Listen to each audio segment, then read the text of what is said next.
Chairman of the CII Healthcare Council, and of course, somebody we all look up to as one of the finest doctors in India, one of the finest surgeons in India, and truly a champion of India's medical sector, a person who even at his age, which probably looking at him, very difficult to imagine. And if you shake hands with him, you've got to be worried कि हाथ ठीक ठाक है कि नहीं बाद में. He still has a military handshake. Truly wonderful human being. I've seen him work during COVID. I've seen him work through very, very tough, trying times. And I'm glad that he's taking so much interest in this subject, something which is dear to all of us and truly holds tremendous potential. Ms. Sunita Reddy, of course, has been at the forefront of serving this cause over the years. The Apollo Hospitals has been an iconic brand in India.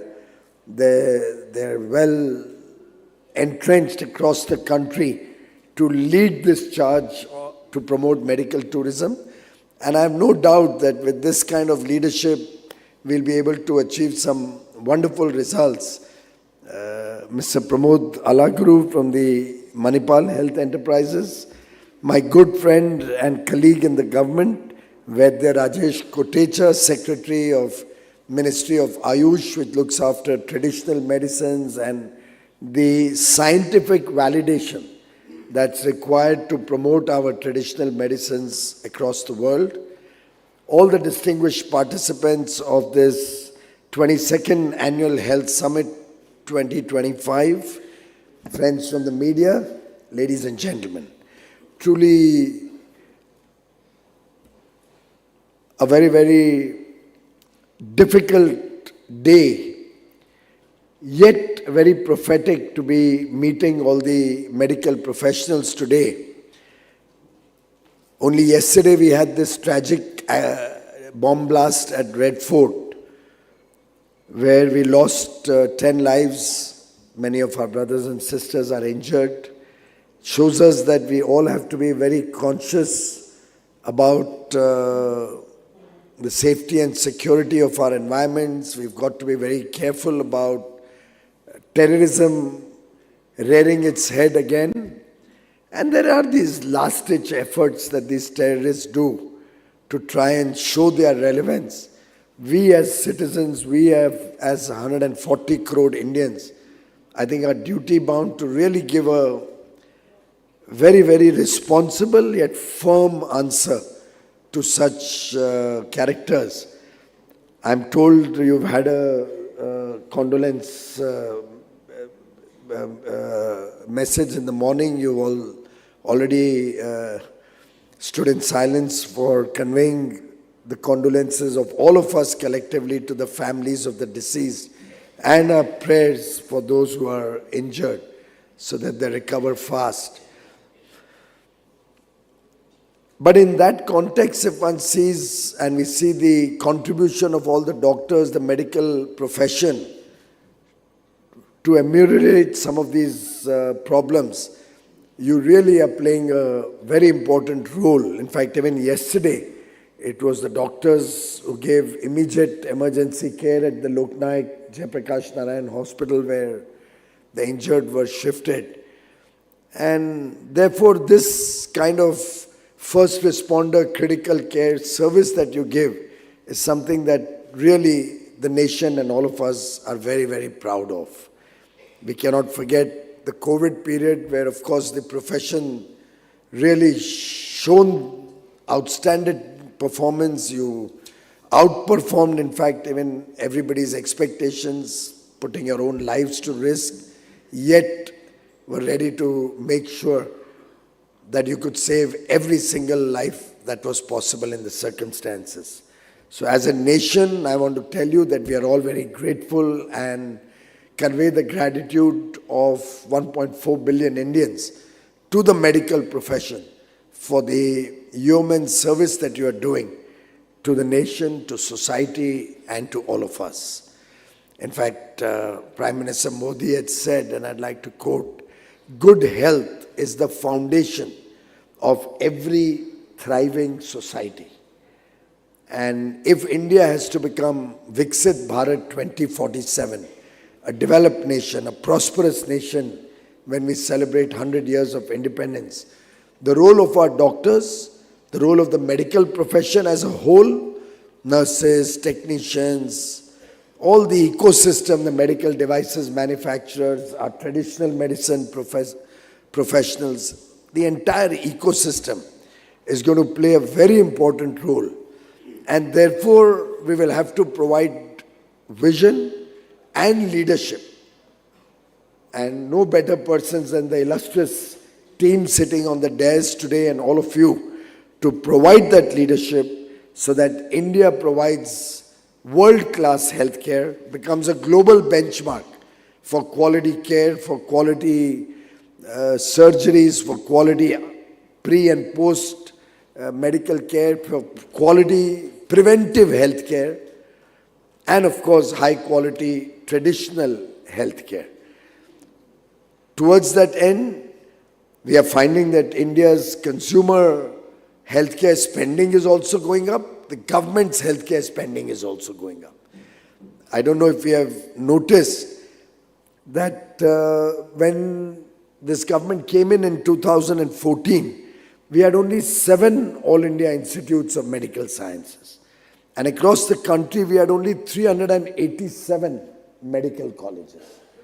In the last decade, we have been able to grow this to 23 All India Institutes of Medical Sciences. So 16 added in a decade against 7 set up over so many decades. At the same time, 387 medical colleges have almost doubled to 706 medical colleges today. Because we recognize that we need more doctors. We recognize that India is also providing a talent pool of highly qualified professionals for other parts of the world. And we also recognize that our own requirement as a large nation is so large that we'll need more and more doctors. In fact, last year, from the ramparts of the Red Fort, the Honorable Prime Minister announced that we'll be creating a very significant number of medical seats in the next 5 years until 2029, so that the output of doctors who come out of medical colleges can increase significantly, and we can utilize our medical infrastructure smarter and better. Many of you are aware we have Ayushman Bharat, almost 700 million people eligible for free healthcare. Every senior citizen above the age of 70 is eligible for free healthcare irrespective of income. And I remember asking the Prime Minister, why should we be doing it for everybody? The rich people can kind of take care of themselves. You don't need to do it for everybody. And see the compassion in the man. He told me, nowadays we find a lot of cases of even rich families who don't care for their elders at home, as we used to have in traditional India.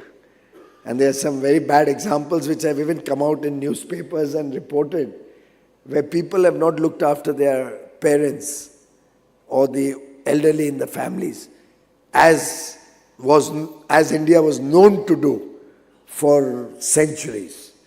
And therefore he said everybody above 70 should have this social security net, or the comfort that he or she will be taken care of. Even Jan Aushadhi stores have been a grand success. 10,000 of them and growing, providing generic medicines at very affordable prices. Even sanitary pads for our less privileged sections of society at barely 1.5 rupee each. So that for $1, only $1, a woman will get menstrual facility of sanitary pads throughout the year. And I think it is these small, subtle interventions that really are impacting the healthcare of the citizens in rural India, of the people, less privileged people, the people at the bottom of the pyramid. And one think that why am I giving this context when we are here to discuss India's medical value tourism? I think it's important to recognize that we can't have such a chalk and cheese system where the local people will not be eligible for healthcare and our health facilities will be focused only on international medical value proposition. And therefore, it's important that we ensure that 1.4 billion Indians get quality healthcare, get access to affordable healthcare. So that when we look at medical tourism or medical facilities being available for international people to come and take the service in India, also add to India's GDP, add to India's foreign exchange income, our exports. It's only possible because we have been able to create this foundation of affordable and quality healthcare for every citizen of India first. Given that we have created this foundation, given that today India's healthcare credentials as a fit nation, as a nation which recognizes the importance of providing healthcare to every citizen, a nation where you have seen in the recent GST cuts, a focus has been on health insurance, life insurance from 18 to 0, a number of medical devices brought down to 5%, a number of medicines brought down to 0 or 5%, cancer care, drugs and other things like that. Ms. Reddy was just telling me maybe we should look at some more medicines being available at affordable prices through reduction in any other duties or cesses. We'll be happy to hear more specific details from you so that we can give it a consideration. I can assure you, friends, this is a listening government. And we are happy to listen to your voice, to listen to your suggestions, to listen to your ideas, because all of these will cumulatively help us both to serve the Indian people and to promote medical value travel. Also, the idea about visa on arrival that you have been articulating, Dr. Trayan has been at the forefront, Ms. Reddy, is a good idea. We'll pursue that. It's, of course, one will have to look at what the certifications will be and which are the countries where we can allow that. So I'm happy to tell you that many countries we allow visa on arrival, or we allow e-visas where you just apply online and within 24 or 48 hours you get your visa.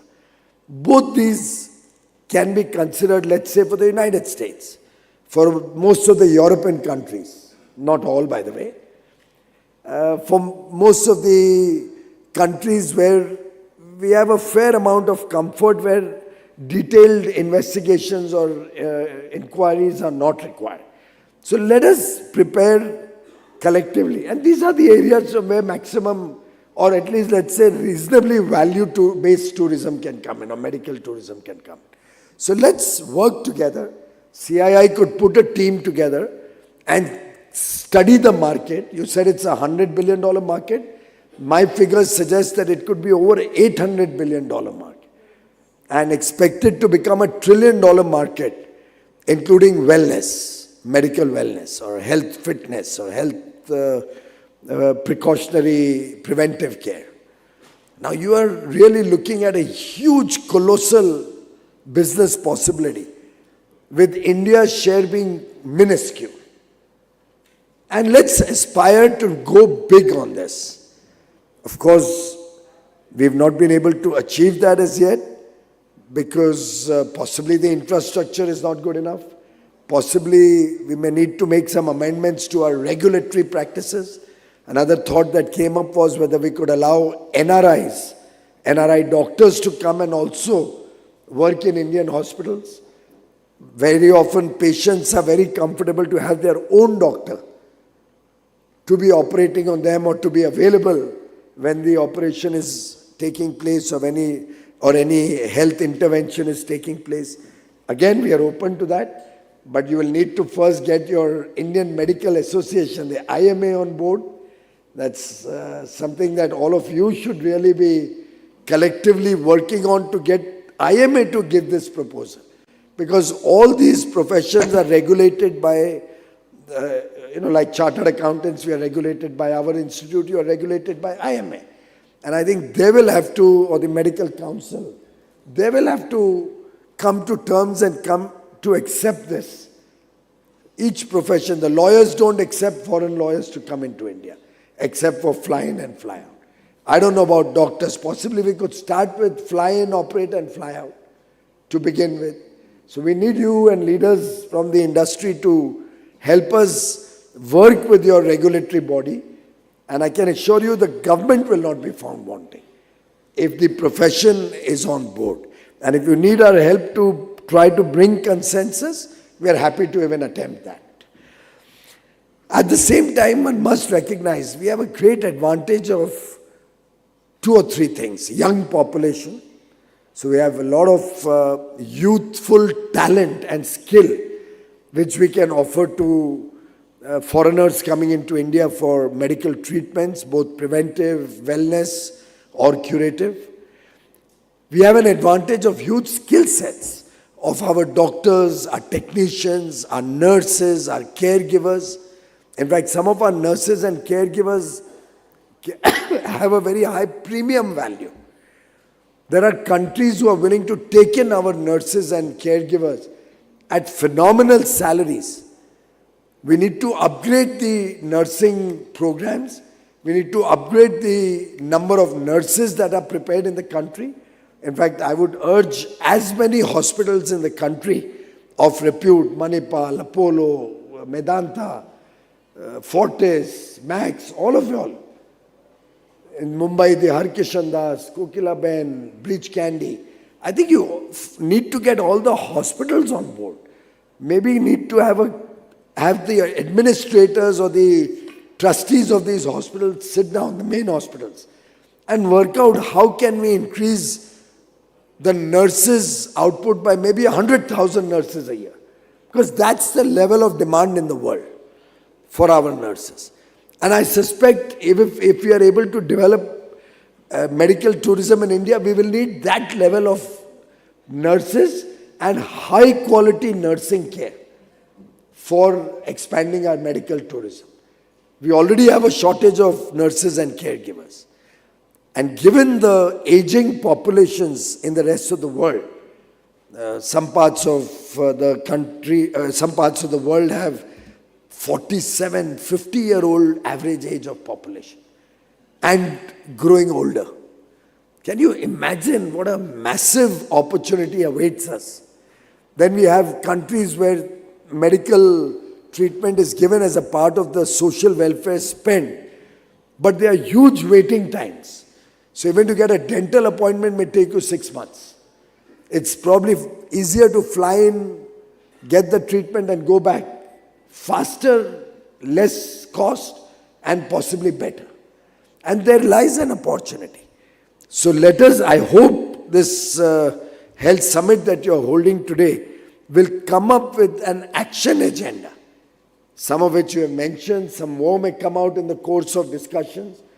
What infrastructure facilities, what stay facilities. For example, every treatment may not be in the hospital. I'm sure hospitals wouldn't like to just clog themselves and book up all the rooms for foreigners so that we Indians don't have a place to go. We'll have to have some kind of balance between the needs of India and what we are able to offer to the world. We can't have an open sesame that whoever pays the highest money has the right to the hospital facilities, because those hospitals are built on India, Indian land, Indian infrastructure is being used. Doctors who studied here, who on home government and country, and the people of India spent crores of rupees to train. We can't have all of them only treating the foreigners. So that right balance will have to be thought through. And you will have to come up with a cogent proposal that, okay, can hospitals be allowed up to 10% of foreign patients? And against that, what will be the benefit that will be given to the poor patients? Will all of these hospitals approve or agree to be a part of Ayushman Bharat program? Will they all agree to give the poor as a part of CSR or whatever formulas are there? Will they be allowed to give, or will they assure that they will share a part of the higher earnings from foreign medical treatments to serve the less privileged sections of Indian society? And it'll have to be some balance that we will have to create. And then I can assure you, given the good high quality that India has, the affordability, possibly a treatment here would be done at 1/4 or 1/3 the price that would be required anywhere else in the world, possibly even less in some cases. You said 1/6. I think our competitiveness is there, our quality is there, our competence is there, our skills are there. Few more enablers, some from the government, some from your medical council or medical association, some from collectively the doctors and hospitals working to partner in this initiative. If we all work together in this, I think there's a huge value proposition awaiting us. I can assure you the government is very committed to supporting this program that you have taken up. I think Heal in India could also combine yoga, Ayurveda, yoga with meditation, pranayams. Possibly we could also look at a mix where modern treatment coupled with traditional medicine can help patients recover faster. I still remember I was in New Zealand last week and they were explaining to me Maruka honey. And they were explaining to me the health benefits of Maruka honey. Not just when you consume it, but for surgeries. I believe it's excellent as an antiseptic. And then I remembered that way back in 2008, I had undergone a serious surgery which went wrong at the first stage. And somewhere along the line there was some goof up and it was getting very, very bad.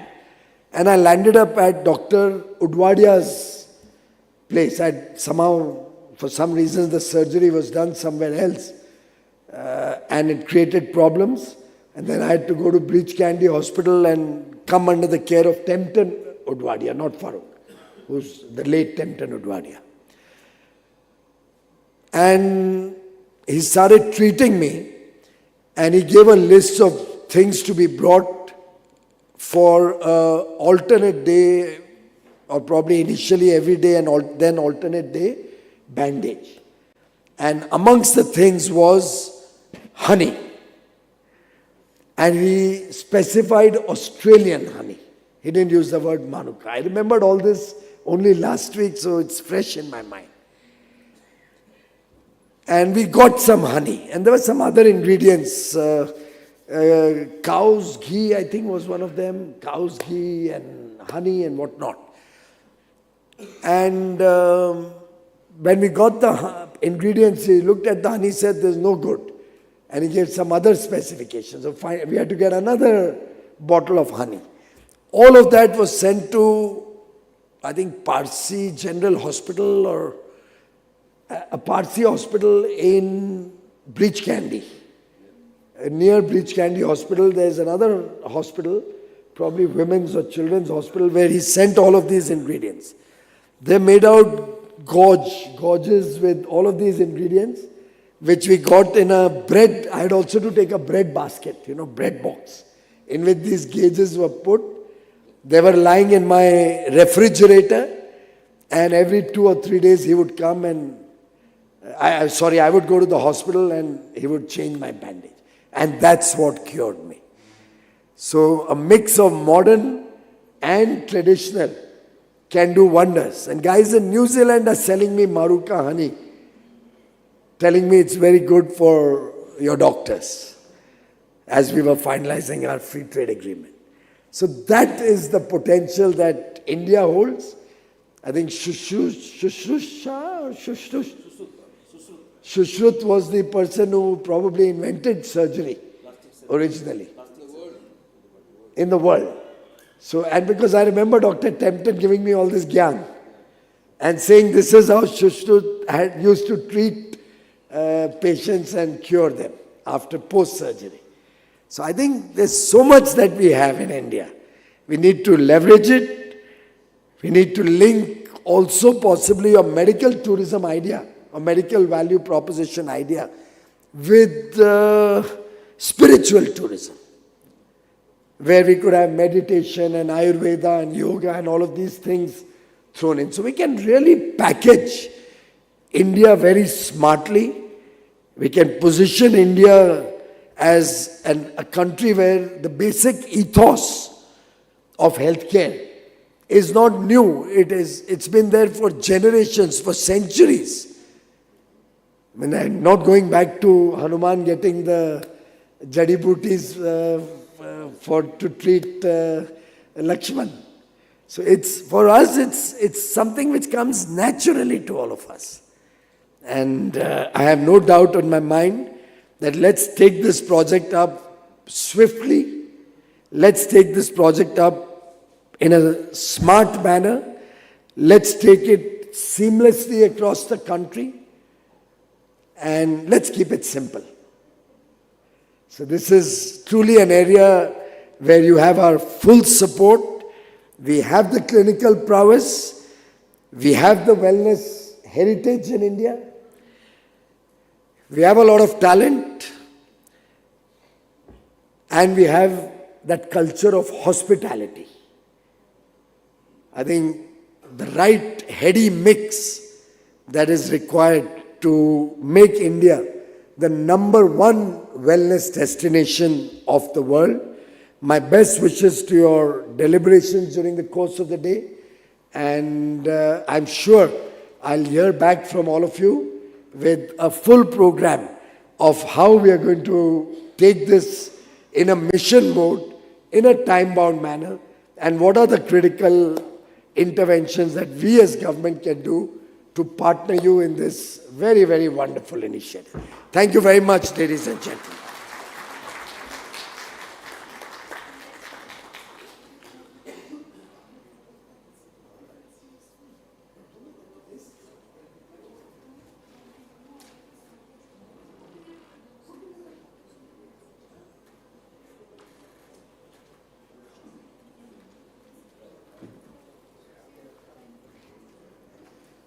Ladies and gentlemen, as already announced, Honorable Minister Sir has to leave. I would request Dr. Trehan to present a small memento, sir, a token of gratitude to the Honorable Minister Sir. Ladies and gentlemen, once again a huge round of applause for Shri Piyush Goyal ji. Honorable Minister Sir's commitment is clear. India must evolve from being a medical treatment provider to being a world's